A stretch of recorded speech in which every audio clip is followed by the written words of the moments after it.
नमस्कार दोस्तों, मैं आचार्य ध्यान आमीन। और यहाँ एक प्रश्न पूछा है। प्रश्न बहुत प्यारा है और बहुत सारे साधकों के साथ हो सकता है ये समस्या हो। जिस बच्चे ने प्रश्न पूछा है 24 साल उस बच्चे की उम्र है, मगर हो सकता है यह प्रश्न आपका भी हो, आपकी उम्र ज्यादा हो। उस बच्चे ने प्रश्न पूछा है कि मैं ध्यान करना चाहता हूं, मेरा परिवार मुझे ध्यान नहीं करने देता। मैं आपकी वीडियो भी देखता हूं तो अब मेरे परिवार को आपकी वीडियो देखने में भी ऑब्जेक्शन है। वो मना करते हैं कि ये सब चीजें नहीं देखो,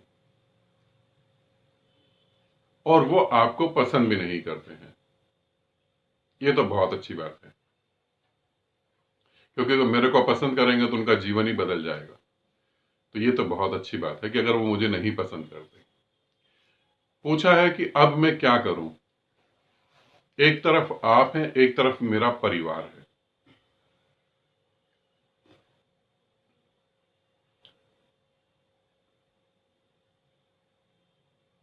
एक तरफ परिवार और एक तरफ गुरु।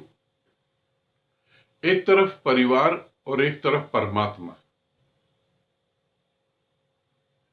आप कह सकते हैं परिवार जो काम कर रहा है, जो मान रहा है, जो जी रहा है, वो भी तो परमात्मा ही है। वो भी तो मंदिर, धार्मिक स्थलों पर जाते हैं, पूजा पाठ करते हैं, वो भी तो परमात्मा की आराधना कर रहे हैं। नहीं, ऐसा नहीं है। पहली बात, तुमने पूछा कि मैं क्या करूं। तुम्हें ऐसा लग सकता है कि तुम इस जन्म में ये प्रश्न मुझसे पूछ रहे हो कि मैं क्या करूं, मगर मैं तुम्हें याद दिलाऊं, क्या पता हो सकता है पिछले जन्मों में भी तुमने यही प्रश्न पूछा हो कि मैं क्या करूं, और परिवार के साथ जुड़ के ही रह गए हो और अब फिर परिवार के साथ जुड़ गए। बार बार इस पृथ्वी पर तुम क्या करने के लिए आ रहे हो?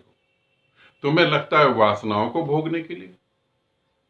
बार बार तुम इस पृथ्वी पर सिर्फ वासना ही भोगने आ रहे हो, या उस परमात्मा के साथ एक होने के लिए आ रहे हो? तुमने पूछा क्या करूं। मैं तुमसे पूछता हूं तुम्हें क्या करना चाहिए।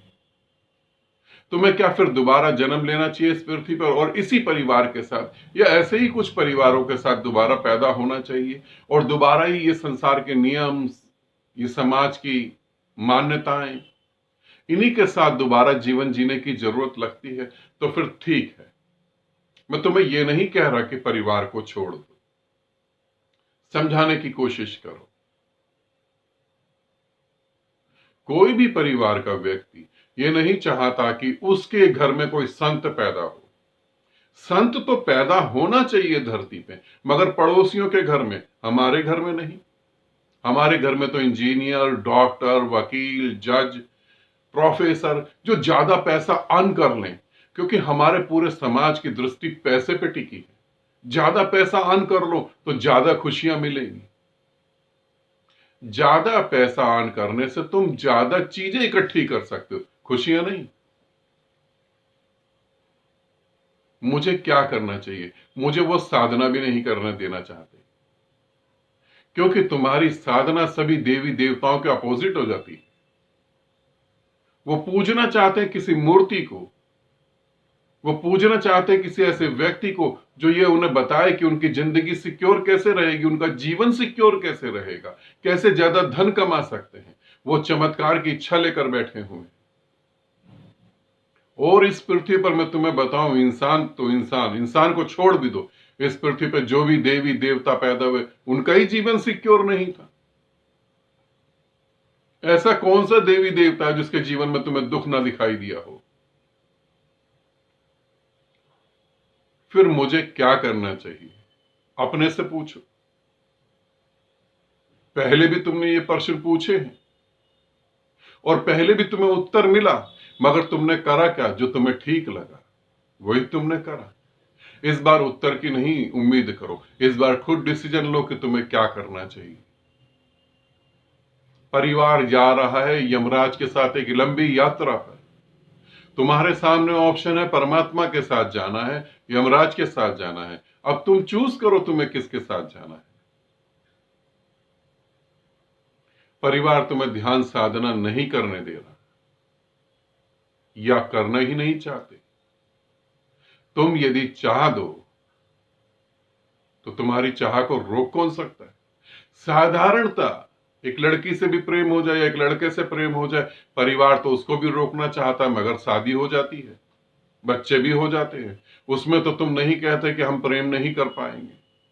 फिर परमात्मा के मार्ग पे, और इस मार्ग पे पूरा परिवार नहीं चलता। ये मार्ग सभी के लिए नहीं है। परमात्मा का मार्ग सभी के लिए नहीं।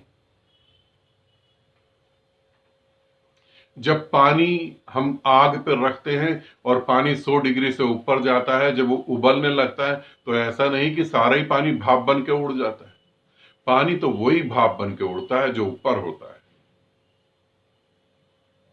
जो वासनाओं में फंस कर जी चुका, जो वासनाओं के जहर को जानता है, जो उसके दुख और तकलीफ को जानता है, वही परमात्मा के मार्ग पे चल सकता है।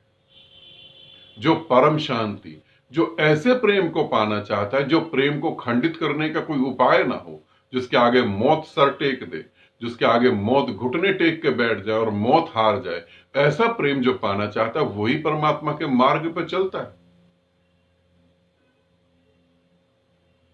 जो अनंत अनंत काल के लिए ब्रह्मांड के साथ एक हो जाता है। अनंत कहना भी बेकार है। जो सदा ब्रह्मांड के साथ एक रहना चाहता है और एक हो जाना चाहता है, वही चलता है उस मार्ग पे। जो अपने मन, वासनाओं से बने मन को जो है गलत फहमी को समझने को तैयार होता है, वही चलता है। तुमने पूछा परिवार और आप, निर्णय तुम करो। मेरे साथ भी ये समस्या थी जब मैं बचपन में ध्यान करता था, परिवार या परमात्मा। ऐसा नहीं था कि मेरे भी परिवार ने पूरी सपोर्ट करी थी, बिल्कुल विरोध में थे। मूर्ति पूजा, मंदिरों में जाना, पंडितों की पूजा करना, पंडितों के चरण छूना, उनके चरण छूना जो जिनकी दृष्टि तुम्हारी जेब पर है, जो तुम्हारा पूरी तरह से शोषण कर रहे हैं, उनके चरण छूना। मेरे भी विरोध में थे मेरे परिवार पूरा, मगर मेरा निर्णय तो मेरा अपना निर्णय था। मुझे पता था कि इस छोटे से परिवार की बातें मानूंगा और इस छोटे से परिवार का होकर रह जाऊंगा। इसी छोटे से परिवार में पैदा हुआ, इसी छोटे से परिवार में मर जाऊंगा। जैसे कृष्ण पैदा हुए जेल में, मगर जेल टूट गई, ताले खुल गए और वो बाहर विराट एक परिवार पैदा हुआ। उस बड़े परिवार का हिस्सा बने कृष्ण। मुझे भी लगा कि मेरा परिवार ये छोटा सा नहीं, तुम मेरे परिवार के सदस्य हो, तुम मेरे सदस्य हो, तुम मेरे साथ जीवन जी रहे हो। तब मैंने क्या करा वो तो तुम देख ही रहे हो आज।